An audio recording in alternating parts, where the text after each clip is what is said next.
100 दिन की सरकार ने काम किया है, वो 100 दिन 100 को नहीं बोल रहे हैं, वो 100 के सरकार ने जो काम किया है उसकी बात कर रहे हैं। जो युवा हैं उसमें से 90% बेरोजगार हैं। इतना बड़ा फिगर बता दो कि गरीब को लगे कुछ बड़ा होने वाला है, पैसों की बरसात होने वाली, लेकिन बरसात कहाँ होगी जिनके घर में बड़ी बड़ी तिजोरियाँ होंगी। 4 PM दिल्ली देख रहे हैं आप, मैं हूं आपके साथ शाहीन खान। मोदी 3.0 के 100 दिन पूरे हो गए हैं और आज अमित शाह ने, गृह मंत्री अमित शाह ने मोदी सरकार के, एनडीए सरकार के 100 दिन का पूरा जो है आप तरीके से पूरा ब्यौरा दिया है, पूरी तरीके से बताया है कि क्या क्या काम 100 दिन के भीतर हो चुके हैं। तमाम बड़े गुणगान मोदी सरकार के किए गए हैं और साफ तौर पे कह दिया गया है कि 100 दिन के अंदर सरकार ने तेजी से देश के अंदर काम किया। जहां एक दिन 100 दिन का ब्यौरा सरकार ने दिया है, तो वहीं आप देख सकते हैं तमाम जो युवा हैं वो सड़कों पर आ गए हैं बेरोजगारी को लेकर के, महंगाई को लेकर के। उनसे जुड़ते हैं सर। एक तरफ प्रधानमंत्री मोदी जी के गृह मंत्री अमित शाह ने पूरा ब्यौरा दिया है, पूरा बताया है कि कैसे 100 दिन की सरकार ने काम किया, और आप लोग यहाँ बेरोजगारी दिवस मना रहे हैं। देखिए, वो पहले से ही आपको बोल रहे हैं कि 100 दिन की सरकार ने काम किया है, वो 100 दिन 100 को नहीं बोल रहे हैं, वो 100 के सरकार ने जो काम किया है उसकी बात कर रहे हैं। 100 के सरकार 100 के जो काम किया है उन्होंने उसकी वो बात कर रहे हैं। देश के अंदर 70 to 75% जो बेरोजगार जो युवा हैं उसमें से 90% बेरोजगार हैं। अब वो हमको बोल रहे हैं, मीडिया हमको बोल रही है, सोशल मीडिया बोलती है कि आप प्रधानमंत्री जी का आप सेलिब्रेट करो बर्थडे। आपको लग रहा है किसी भी चीज़ को सेलिब्रेट करने के लिए खुशी होनी चाहिए। जहां इतने तमाम युवा लड़के लड़कियां सब बेरोजगार हैं, उस रूप में अगर एक युवा कांग्रेस का कार्यकर्ता होने के नाते अगर मैं उनका बर्थडे सेलिब्रेट करता हूं, तो कहीं ना कहीं मुझे ऐसा लगता है कि तमाम युवाओं के साथ, उनके फ्यूचर के साथ छेड़खानी हम कर रहे हैं। 2 करोड़ लाख का विशेष पैकेज बता रहे हैं आज युवाओं। देखिए, ये जो मोदी जी का है, आप लॉकडाउन जब लगाता था 20,000 करोड़ रुपए स्मॉल स्केल इंडस्ट्री के लिए उन्होंने पास किया था। किस स्मॉल स्केल इंडस्ट्री के लिए 20,000 करोड़ का सबसे पहला करप्शन वो लॉकडाउन में, ऐसे पेंडेमिक समय में अगर वो करप्शन कर सकते हैं, तो जो 2 लाख करोड़ रुपए एक गरीब आदमी, आप समझिए एक लेबर क्लास आदमी जो 500 रुपये दिहाड़ी पे काम करता है, वो बेचारा 2 लाख करोड़ की फिगर को भी मेजर नहीं कर पा रहा है। इतना बड़ा फिगर बता दो कि गरीब को लगे कुछ बड़ा होने वाला है, पैसों की बरसात होने वाली, लेकिन बरसात कहाँ होगी जिनके घर में बड़ी बड़ी तिजोरियाँ होंगी। क्या लगता है 100 दिन का हिसाब सिर्फ मोदी का गुणगान? फिर से कह रहा हूँ, 100 के जो हिसाब है वही 100 दिन का हिसाब है। सो रहे हैं वो लोग, उनको नहीं फर्क पड़ता है कि गरीब जनता परेशान है, गरीब के बच्चे परेशान हैं। आज कितने बच्चे 12th पास करते हैं, फिर BA करते हैं, MA करते हैं, MSc करते हैं, उनको रोज़गार मिल रहा है या नहीं मिल रहा है उसका आंकड़ा गवर्नमेंट नहीं निकालती।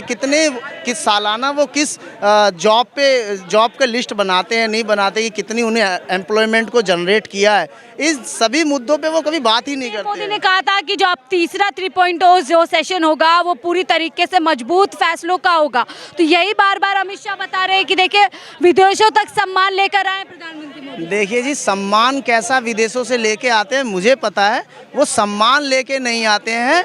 भारत में बेरोजगारी दिखा के, भारत में गरीबी दिखा के, भारत में पेंडेमिक दिखा के सम्मान नहीं, सम्मान निधि लेके आते हैं, वहाँ से पैसा लेके आते हैं। और अपने जो उनके गुरखे लोग हैं, जो पॉलिटिकल उनके एडवाइज़र हैं, जो उनके इंडस्ट्रियल लोग हैं, उनको कहीं ना कहीं जब भी वो विदेश जाते हैं तो वहाँ उनकी इंडस्ट्री कैसे डेवलप होगी, उनके लोगों को फ़ायदा कैसे होगा, इसकी बात करके आते हैं, कभी देश की बात करके नहीं आते हैं वो। भारत के इतिहास में सबसे ज़्यादा मजबूत जो विदेश नीति अगर हुई है तो मोदी सरकार में हुई है। कौन कह रहा है?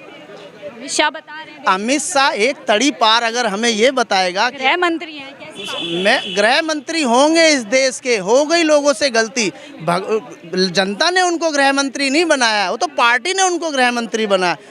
आप पॉलिटिकल सर्वे करा लीजिए, पॉलिटिकल इंजीनियरिंग का सर्वे करा लीजिए, कभी भी जनता ने उनको गृह मंत्री नहीं बनाया। ये तो मोदी जी ने प्रधानमंत्री बने, लोकसभा में उनकी चल रही है, वो एक गधे को भी प्रधानमंत्री बना दें। सरकार कहती है युवा काम नहीं करना चाहते, रोजगार की पूरी भरमार है, क्षमता होनी चाहिए, काबिलियत होनी चाहिए। हाँ, ये बात ठीक है। अगर आप तेल में हाथ डाल के पकोड़ा तल सकते हैं और आपका हाथ नहीं जलता है, जैसा आपने यूट्यूब पे आजकल वीडियो देखी, तो ऐसी क्षमताएं होनी चाहिए, तब आपकी वीडियो वायरल होगी और आप यूट्यूब और सोशल मीडिया से पैसे कमाएंगे। आज प्रधानमंत्री जी कहते हैं कि रील पे फोकस करो, रील। योगी आदित्यनाथ कहते हैं रील पे फोकस करो। मैं कहता हूँ साहब, अपने कपड़ों पे फोकस करो।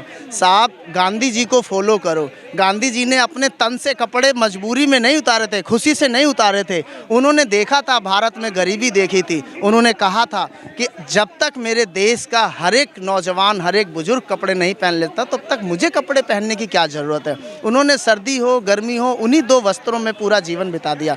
मोदी जी क्या कर रहे हैं? आज सड़कों पे गरीबी है। देखिए मैं सवाल 70 साल की उम्र में भी देखिए कितना काम कर रहे हैं, दिन रात लगे रहते हैं। देखिए कितना काम कर रहे हैं, मुझे भी पता है और आपको भी पता है। गाड़ी से उतरते हैं 50 एसपीजी होती है, साइन करने का काम कर रहे हैं, सो रहे हैं। देखिए आप कितना अच्छा काम कर रहे हैं। हमारे राजीव गांधी जी कहते थे कि अगर आपका निर्णय लेते वक्त आपका निर्णय आखिरी पैदाम पे खड़ा हुए व्यक्ति को फायदा पहुंचाता है तो वो निर्णय पॉलिटिकल निर्णय हो सकता है। लेकिन कांग्रेस के बारे में तो पीएम मोदी कहते हैं कि 1 रुपया जाता था जनता तक, जो है 25 पैसे पहुंचे थे, बाकी पैसा बढ़ जाता था आपस में। देखिए वो हमेशा पहले भी ये बोलते थे और उन्होंने तो हमारे प्रधानमंत्री मनमोहन सिंह पे भी सवाल उठाया था कि इनके पास संचार मंत्रालय है, ये मंत्रालय है, फिर भी आतंकवादी हमला कैसे हो सकता है। मैं जानता हूँ, मैं सत्ता में बैठा हूँ, ऐसा नहीं होता है। तो जब प्रधानमंत्री जी प्रधानमंत्री बने, नरेंद्र दास मोदी जी प्रधानमंत्री बने, तब क्या सरहदों पे आतंकवाद नहीं हुआ, पुलवामा नहीं हुआ, इसके बाद हमारे सरहद पे फौजी जवान शहीद नहीं हुए। जब इंसान विपक्ष में होता है तो सत्ता पे सवाल खड़ा कर सकता है, वो झूठ करे सच करे। दिल्ली में केजरीवाल ने हमको बोला था मेरे पास इतनी सारी फाइलें हैं, मैं सबको जेल पहुंचा दूंगा। कितने कांग्रेसियों को उन्होंने जेल पहुंचाया बताइए, खुद ही जेल में है, आज जमानत मिली है। ट्रम्प कार्ड खेल रहे हैं, एक महिला को उठा के सीएम बना रहे हैं, ट्रम्प कार्ड खेल। क्या करना चाहते हो जनता के साथ? आप पहले डिक्लेयर करो। पानी और बिजली की बात करते करते पानी गंदा आता है, बिजली का बिल 5,000-6,000 रुपये आता है। क्या हो रहा है सिस्टम में? पहले मैं ये देखता था कि यूट्यूबर्स, देखिए मैं आज मीडिया पे भी एक सवाल करना चाहता हूँ। पहले यूट्यूबर्स मीडिया बहुत कम हुआ करती थी, तो आपको भी ऐसा लगता होगा कि आपकी काबिलियत के अनुसार आपको नेशनल न्यूज़ में जाना चाहिए था, ऐसे मिलना चाहिए था। अब हज़ारों की संख्या में यूट्यूबर्स हो गए। ये भी तो एक बेरोजगारी का, मैंने तो बेरोजगारी इस रूप में भी पढ़ी है कि जब आपकी काबिलियत के अनुसार आपको जॉब नहीं मिलती है किसी देश में और आप दूसरा काम करते हैं तो भी बेरोजगार हैं। तो इतने सारे मैं भी बेरोजगार हूँ। मैं इंजीनियर हूँ लेकिन मेरे को इंजीनियरिंग की जॉब नहीं मिलेगी, मैं कुछ और काम करूँगा। मेरे घर में ठीक है, मैं संपन्न घर से था, मैं राजनीति करने निकल आया।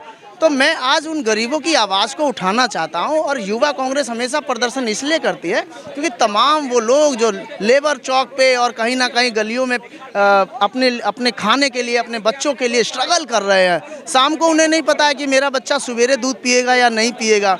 मैंने बहुत लोगों को देखा है। लेकिन सर आखिरी सवाल की तरफ पूरी एक बुकलेट जारी की गई है कि किस तरीके से 100 दिन का कार्यकाल रहा और एक से बाद एक पूरी उपलब्धियां उसमें गिनाई गई है। तो तमाम जो उपलब्धियां गिनाई गई है उसका जो धरातल सच्चाई है वो क्या फिर आपको लगता है? देखिए मैं आपको एक बहुत इंपॉर्टेंट बात बता देना चाहता हूँ। नेहरू जी के समय से लेके और इंदिरा जी 3-3 बार भारत के प्रधानमंत्री रहे।